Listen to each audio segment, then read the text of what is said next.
not nuanced. It's a white guy, white man, an old white man, deciding what happens with resources of a brown country. That's literally what's going on.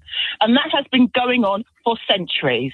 But the nuances, I get that. I get the way that you've laid it out. But let's introduce some details about the white man and, as you put it, the brown country. The brown country, as you call it, is being run by a dictator who, yes, he was a dictator. So there's an argument that regime change would be of benefit to the Venezuelan people. We do not have a right to go into North America or to the USA and decide who runs the USA. We also do not have a right to go into Venezuela or to any part of the Caribbean and decide what they do. It's not our business. And then when it all comes unstuck and it all becomes a problem, oh my gosh, why do these people hate us so much? Of course they hate you. Northern Europe has nothing.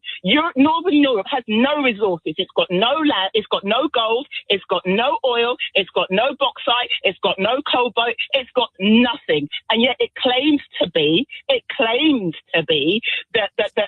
first world. It became the first world by looting and pillaging everybody else. All right, Shalom. And before I get started, I want to give all glory, honor, and praise to Yahweh, Bahashem, Yahushua, Bahashem, Kahakwadash. Double honor to the apostles and elders at GMS. Peace, honor, respect to you brothers that's out there laboring, edifying, rightly dividing the word of truth and sincerity. Shalom to you believers out there, the Aki and Wa'akwa. Real quick hit. We all know about Venezuela. So I caught this video from one of the brothers. It's in that Habakkuk 2, man. All right. Verse 4 it says, "Behold, his soul which is lifted up is not upright in him." And we speaking about Esau, Edom, the so-called white man. And I was listening to the brother out of Mississippi lesson, because you know everybody getting on E, man. All right, everybody getting on E. Just before you get, your sentence and you get, carted off to jail, what happens? The prosecution brings things to the table about you, about your case. That's what's happening with E. It says, "Behold, his soul which is lifted up is not upright in him." All right, because it's not. The way Esau runs the globe, the earth has been given into the hand of the wicked. Let's get that. That's Job 9:24. The earth has been given into the hand of the wicked. You have wicked people that do wicked things in every nation, but who is the wicked? Well, ask yourself, who is running the planet at this time? What nation of people? That's the Edomites, the so-called white man. That's who running the planet right now. He makes the laws. He can transgress the laws. He can add them. He can do what he wants. Look what he just did in Venezuela, man. Now, you heard the lady say, the thing about it is, let's just say if I ain't like how you ran your household, do I got the right to come in and tell you how to run your household? No. Even if I seen something that was kind of off, Now, if it's too off, you can call the police, but what I'm saying is, say if I felt like just how you was running your household, I don't like the way he runs. Do I have the right to come into your home and cart you off and say, well, now I'm a run the house. I'm a run it. Imagine if somebody came to America doorsteps like, we don't like how this being ran, and took presidential. They wouldn't be able to do it. So, and the people, especially these red-blooded, patriotic Edomite Americans, they would be ready to push up arms. The military wouldn't let that happen no way. But what I'm saying is, you don't have the right to go in and say, well, I don't like how you run a thing, so we gonna run it. You see what I'm saying?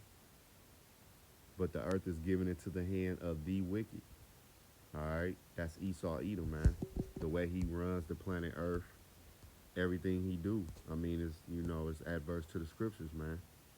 And the brother was just getting on E like, no, the world have an Edomite problem, and that's true.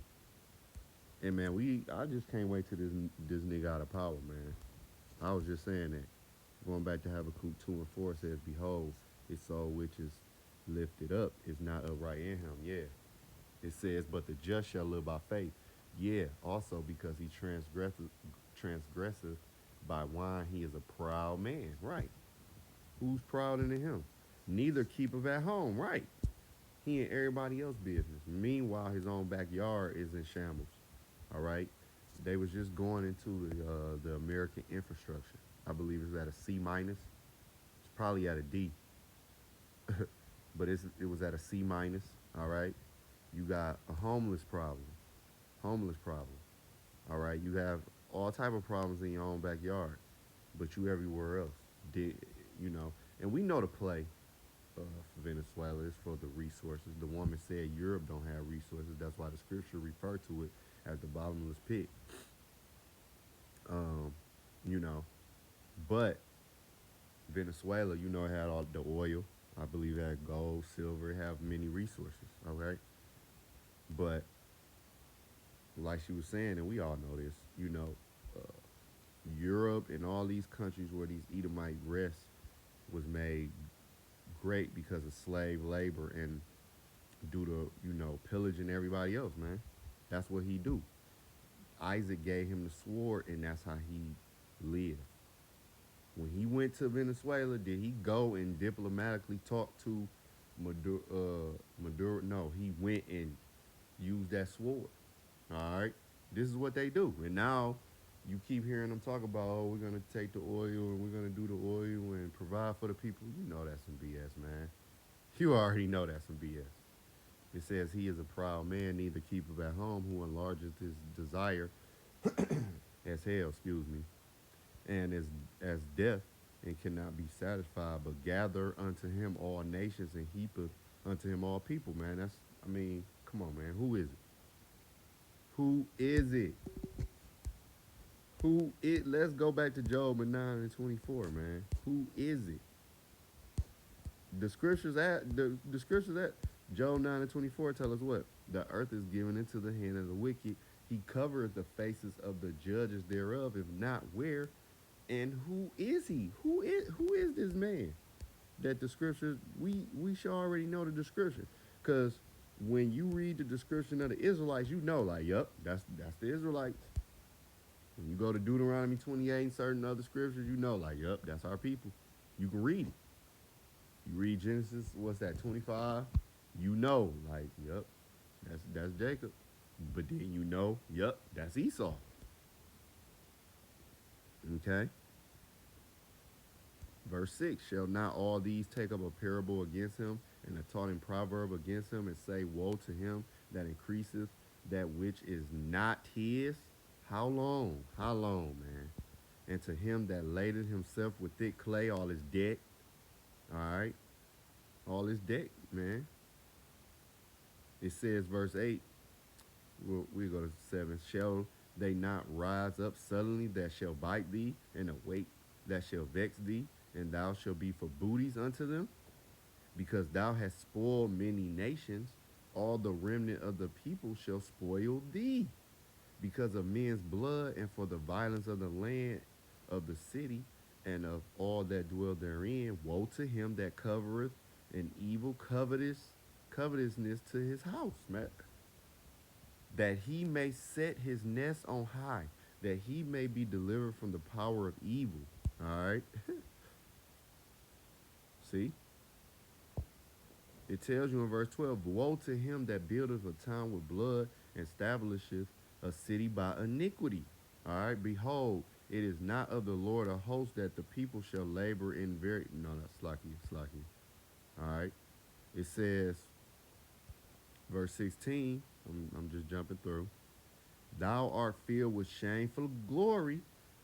Drink thou also, and let thy foreskin be uncovered. The cup of the Lord's right hand shall be turned unto thee, and shameful spewing shall be on thy glory. And this is why this devil Trump, he want to take slavery out of these devils, they know.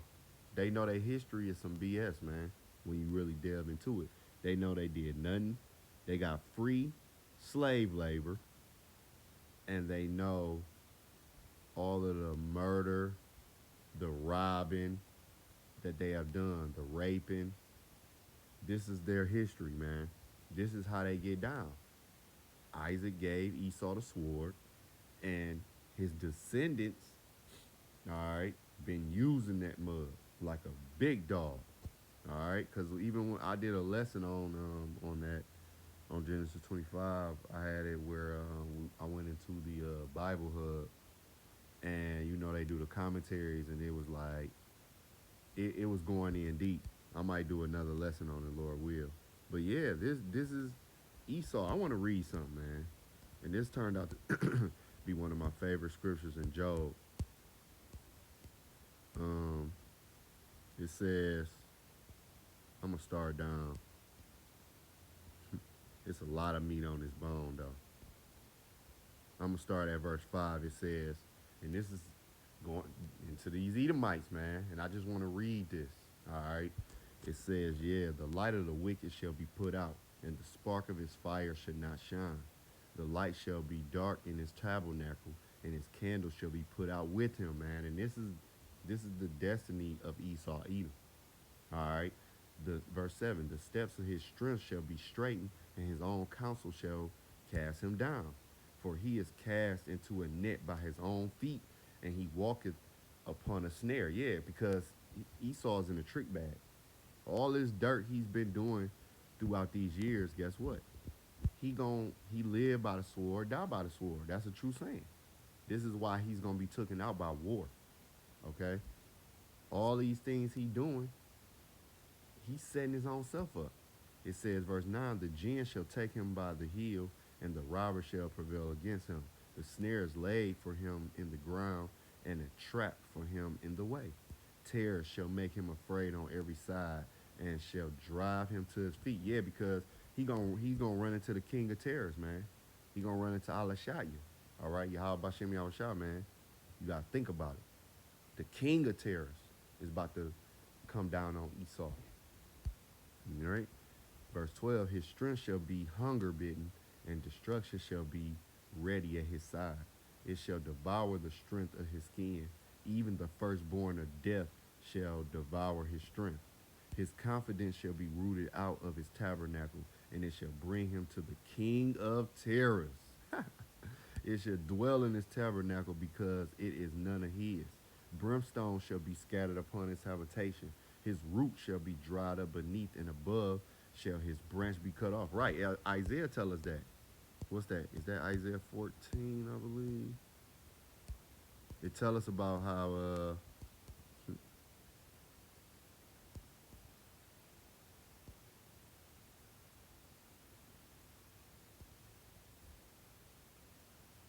Isaiah 14 and 19, it says, but thou art cast out, thy grave like an abominable branch, and as a raiment of those that are slain, thrust through with the sword, that go down to the stones of the pit, as a carcass trodden under feet.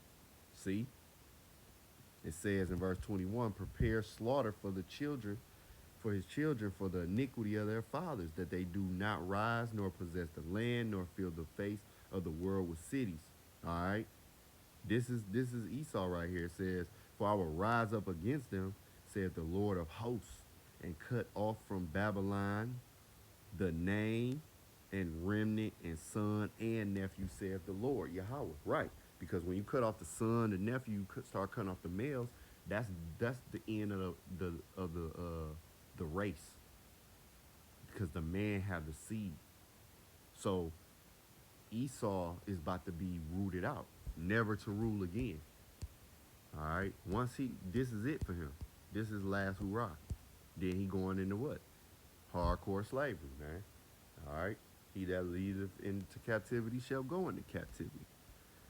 Now back in Job, it says, I'm going to read 16 again. His root shall be dried up beneath, and above shall his branch be cut off. All right. Because when you take the roots out, it's a wrap. All right.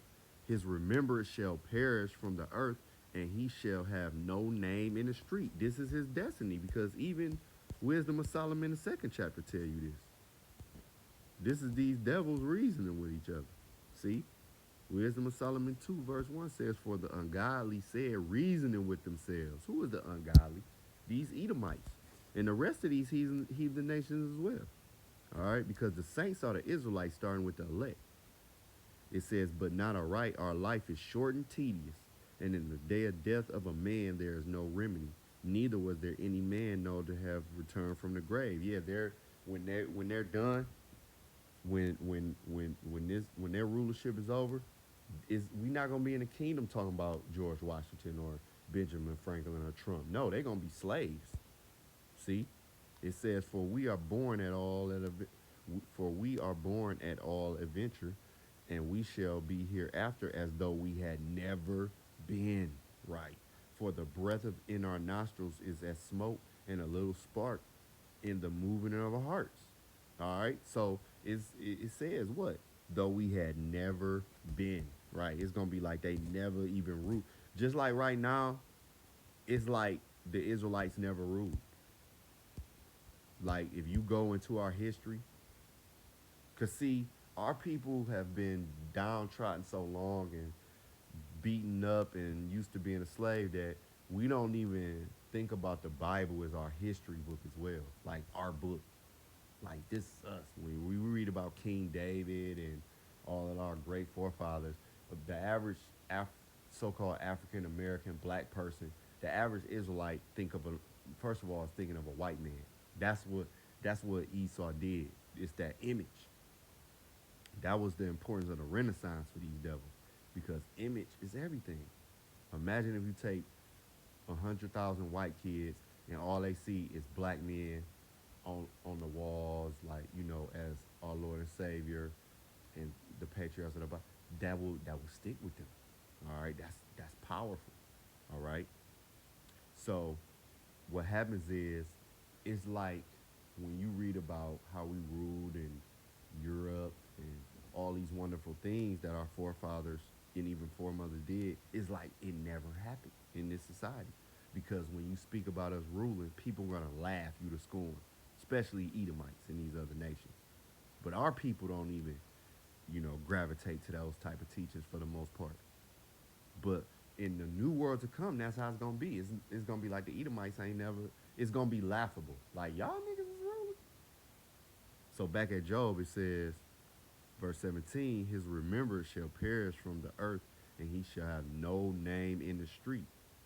It ain't gonna be no Jefferson Ave or Washington Street or this, all the way, even something like that, because you drive down certain neighborhoods. I know I'm from Detroit. We got a street called Jefferson. It's a known street downtown Detroit, Jefferson. All right, and it's probably, every city you go to is gonna be some white dude, Washington or Jefferson or this and that, you know. It says, verse 18, he shall be driven from the light into darkness and chased out of the world. He shall neither have son nor nephew among his people, nor any remaining in his dwelling. They go back to that son and nephew, because that's the man hold the seed. It's letting you know he's going to be done. They that come after him shall be astonished at his day, as they that went before were afraid. Surely such are the dwellings of the wicked, and this is the place of him that knoweth not the Most High. Right. Because Esau don't acknowledge Yahweh Ba'ashem Yahushua, man. They think they're doing everything on their own accord. This is why you have devils like Yuval Noah Harari say we don't need the God of the Bible for water. We don't need Jesus for immortality. They saying they don't need Yahweh Shah for immortality or Yahweh for water. They can do, he Yuval Noah Harari said a couple of geeks in the lab can, do these things. So they think the knowledge that they got it through studying and figuring stuff out. They think they got it on their own strength. And this is the trick bag that Esau's in. All right. So, I just wanted to bring this out, man. These scriptures start coming, popping in my brain as I was going, the water Yahweh Shem Shah. All right. And Lord willing, this is edifying to the next lesson. Shalom.